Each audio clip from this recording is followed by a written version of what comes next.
Shalom, saudaraku yang dikasihi oleh Tuhan Yesus Kristus. Salam sejahtera dan damai sejahtera bagi kita sekalian. Senang sekali berjumpa dengan semuanya, Bapak Ibu saudaraku yang dikasihi oleh Tuhan Yesus Kristus. Saya pada malam hari ini sungguh bersuka cita di dalam Tuhan, karena Tuhan masih memberikan nafas kehidupan kepada saya sebagai hambanya, dan saya bersyukur kepada Tuhan oleh karena Dia sungguh baik, sangat baik bagi kehidupan terkhususnya saya dan terkhususnya bagi kita semua anak-anak Tuhan yang ada di belahan dunia ini. Bapak Ibu Saudaraku yang dikasihi Tuhan, mari kita renungkan firman Tuhan yang terambil dalam Ibrani 4 ayat yang ke-13.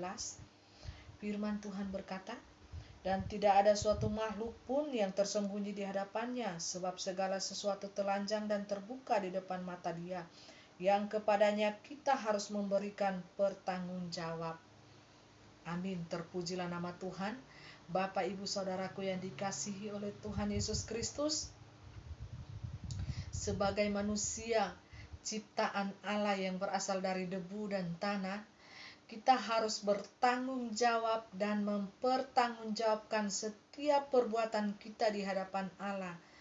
Bapak Ibu Saudaraku yang dikasihi Tuhan, baik itu perbuatan tindak tanduk kita, perbuatan setiap apapun yang tersembunyi, perbuatan setiap apapun yang kita lakukan di depan manusia, baik itu melalui tingkah laku kita, melalui mulut kita, kita semuanya harus mempertanggungjawabkan itu di hadapan Allah yang Maha Kudus.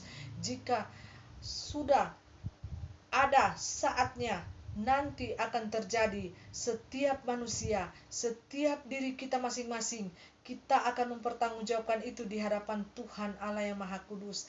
Karena di hadapan Allah kita adalah manusia yang telanjang dan terbuka segala sesuatu apapun di hadapan Dia. Hati kita yang akan berbicara. Tidak ada kebohongan dan dusta di sana, Bapak Ibu. Semua akan terbuka dan berbicara. Segala sesuatu akan berbicara mengenai tingkah pola laku kita selama kita hidup di dunia ini. Baik atau buruknya kita, jahat atau baiknya kita, semuanya akan terbuka di hadapan Tuhan. Dan Tuhan Allah akan memberikan upah kepada setiap masing-masing kita sesuai dengan apa yang telah kita lakukan dan kita perbuat di hadapan Tuhan. Bapak Ibu Saudaraku yang dikasihi Tuhan, mari sebagai makhluk hidup yang mulia, kita sebagai manusia, posisi kita sebagai makhluk yang mulia yang diciptakan Allah secitra dan segambar dengan Allah, mari kita mempermuliakan nama Allah yang Maha Kudus itu di dalam kehidupan kita sebagai makhluk yang mulia, sebagai makhluk segambar dan secitra dengan Allah. Mari kita pergunakan segambar dan secitra kita dengan Allah itu, kita pergunakan untuk memberkati sesama kita, untuk mengasihi sesama kita dengan sungguh-sungguh. Karena firman Tuhan berkata, "Kasihilah sesamamu manusia seperti dirimu sendiri." Dan kasihilah Tuhan Allahmu dengan segenap hatimu dan dengan segenap akal budimu, jiwamu, dan segala apapun yang ada pada dirimu itu. Engkau harus mengasihi Tuhan Allah itu dengan segenap hatimu. Bapak Ibu Saudaraku yang dikasihi Tuhan, mari kita pada saat-saat akhir-akhir ini, kita kobarkan, kita keluarkan citra diri kita itu yang segambar dengan Allah. Kita melakukan apa yang dikehendaki oleh Allah di dalam kehidupan kita sehari-hari ini. Kita memberkati orang lain, memberikan kekuatan penghiburan kepada orang lain melalui mulut kita. Dan kita gunakan mulut kita ini, hati kita untuk mempermuliakan nama Tuhan. Bukan sebaliknya, kita mempergunakan hati dan mulut kita ini, tubuh kita ini untuk mempermuliakan setan, Lucifer dengan kenajisan, hawa nafsu, dan segala macam perbuatan yang cabul, yang jahat, dan mulut kita yang jahat kepada sesama kita, yang jahat kepada Tuhan, dengan memungkiri kekuasaan Tuhan itu di dalam kehidupan kita. Mari pergunakan tubuh kita ini dengan sebaik-baiknya, karena kita adalah ciptaan segambar dan secitra dengan Allah. Untuk itu kita keluarkan gambar dan citra Allah itu di dalam kehidupan dunia ini, karena tubuh kita ini adalah bait Allah yang kudus. Bapak Ibu Saudaraku yang dikasihi Tuhan, Allah berdiam di dalam hati kita. Allah berdiam di dalam tubuh kita. Bangunan ibadah yang ada di tengah-tengah dunia ini, agama maupun agama apapun, itu hanya bangunan secara fisik, dunia nyata. Tetapi yang Allah mau adalah bangunan roh. Sebagai anak-anak Tuhan, kita harus membangkitkan roh Allah itu di dalam kehidupan kita. Bangunan bait Allah yang kudus, yang tidak akan dimakan oleh waktu, yang tidak akan dimakan oleh rayap, yang tidak dimakan oleh api. Bapak ibu saudaraku yang dikasihi Tuhan, tahukah kita sekarang ini banyak bangunan bait Allah yang secara fisik dunia nyata. Bangunan bait Allah secara fisik adalah bangunan Allah yang disusun oleh batu, semen, batu dan tela. Ya, bangunan bait Allah secara fisik. Itu Bapak Ibu, saudaraku yang dikasihi Tuhan, tidak dipakai di hadapan Tuhan. Allah tidak memakai bangunan fisik. Ya, jadi kalau gereja dibakar, bangunan bait Allah itu dibakar atau dimusnahkan, itu tidak apa-apa. Bagi saya itu no problem, karena bangunan yang Allah kehendaki itu adalah fisik kita, ya, tubuh kita. Kita persembahkan kepada Tuhan sebagai persembahan yang kudus, yang benar di hadapan Tuhan. Maka jadilah hidup kita benar dan kudus di hadapan Allah.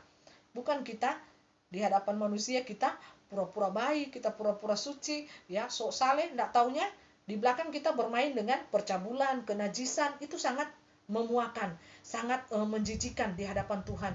Allah mau bahwa bangunan bait Allah itu adalah tubuh kita. Kita harus pelihara tubuh kita ini. Kita harus beri dia vitamin, kita harus melatih dia untuk olahraga, kita harus melatih dia untuk melakukan pujian penyembahan di hadapan Tuhan. Kita harus melatih tubuh kita ini untuk tersungkur, sujud di kaki Tuhan, di kaki Allah yang benar, di kaki Allah yang maha kudus. Kita harus melatih tubuh kita ini. Karena apa? Tubuh kita inilah adalah bait Allah yang sesungguhnya, bukan bangunan Bapak Ibu. Kalau bangunan itu bait Allah yang hanya kelihatan secara dunia nyata saja, itu bisa runtuh dengan gempa, bisa habis dengan bencana, bisa habis dibakar orang, bisa habis dirusak oleh manusia. Itu tidak berguna untuk di hadapan Allah. Yang Allah mau adalah bait Allah kita, tubuh kita ini. Tubuh kita yang kita persembahkan adalah kudus di hadapan Allah. Itu yang Tuhan kehendaki bagi kita anak-anaknya. Jadi Bapak Ibu Saudaraku yang dikasihi Tuhan, mari kita pelihara tubuh kita ini dengan sebaik-baiknya, kita rawat tubuh ini sebaik-baiknya, dan kita berikan vitamin kepadanya, baik vitamin fisik maupun vitamin rohani. Vitamin rohani itu adalah firman Allah yang maha kudus, ya, 1000% firman Allah yang maha kudus. Ya, inilah firman Allah, roh Allah yang berbicara melalui para nabi-nabinya yang kudus. Ya, kita memberikan tubuh kita ini, ya, baik itu vitamin secara fisik maupun vitamin secara rohani. Ya, roh kita ini harus diberikan vitamin juga Bapak Ibu setiap hari, yaitu melalui makanan firman Tuhan. Kita harus renungkan firman itu dan kita lakukan firman itu. Walaupun secara manusia mungkin ada pertabrakan dengan jasmani kita, ya, kedagingan daging kita, tetapi jikalau kita latih secara terus-menerus, memberikan vitamin nutrisi yang baik bagi tubuh rohani kita, tubuh roh kita, maka tubuh roh kita itu akan kuat Bapak Ibu. Tubuh roh kita itu akan mengenali setiap roh-roh lain selain roh Allah itu, ya. Ini penglihatan supranatural, spiritual Bapak Ibu Saudaraku yang dikasihi Tuhan. Jikalau roh kita, manusia roh kita, rohani yang tidak kelihatan itu, diberikan nutrisi, diberikan vitamin setiap hari, setiap saat melalui firman-Nya, maka secara otomatis roh kita itu akan menjadi kuat Bapak Ibu. Manusia roh, ya, saya berbicara tentang manusia roh, bukan manusia fisik yang kelihatan ini. Manusia fisik kita ini yang kelihatan ini, Bapak Ibu, harus juga dipelihara dengan vitamin, nutrisi yang baik, makanan yang baik, yang sehat. Jikalau tidak diberikan vitamin, makanan yang baik, yang sehat, olahraga, maka dia akan sakit. Begitu juga dengan tubuh roh kita. Jikalau kita tidak memberikan dia vitamin, nutrisi yang baik, yaitu firman Tuhan, itu akan menjadi sakit ya Bapak Ibu. Dia akan menjerit ya. Dia akan saya boleh katakan bahwa jikalau datang masalah sesuatu apapun yang menimpa dia, yang menekan hidupnya, menekan perasaan hatinya, maka dia akan kehilangan arah. Dia akan mencari hal-hal yang duniawi. Ya, dia tidak mencari Allah, tetapi dia mencari hal-hal yang duniawi yang bukan berasal daripada Allah.